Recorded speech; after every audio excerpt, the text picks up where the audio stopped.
Alright, here's my book review for Secret or Shutout by Leah Brunner. This is the 5th book in her DC Eagles hockey series. I haven't read all of them because some of them aren't available on Kindle Unlimited, or at least they weren't when I checked. But luckily this one was. So in this book, Farah has moved to Washington, D.C. to live with her brother Remy, who is the DC Eagles captain of their hockey team. And she nannies his adopted daughter. And she's also started kind of a catering bakery business with one of the other hockey wives, Mel.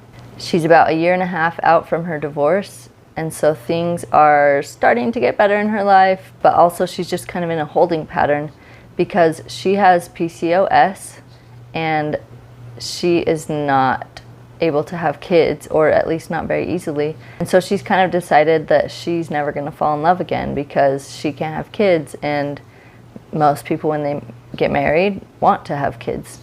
Bruce McBride, who is the goalie for the DC Eagles, he and Farah kind of had a one-night makeout session in a bar 1.5 years ago, right after her divorce. They didn't know each other at the time, but then the next day Bruce was at Remy's house and he saw Farah, and they realized who she was and who Bruce was and how they were connected, and it kind of set off this like, I've got to stay away from him.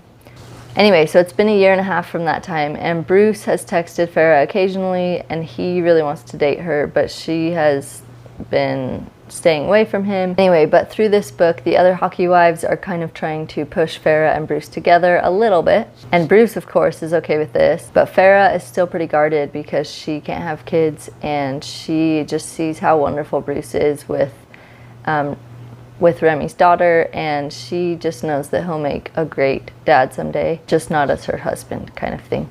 So this was a really good book, heart-wrenching at times when she thinks about her divorce and about PCOS and the possibility of not having kids, but definitely worth the read. I will say this, since I'm a clean romance reader and author, Leah Brunner does not market her books as clean romance, though these are, in my opinion, clean romance. So just know that going in. There are some swear words in this book. I don't feel like Brunner overuses swear words like some other authors do, but just know if you want 0 swear words, this is not the book for you.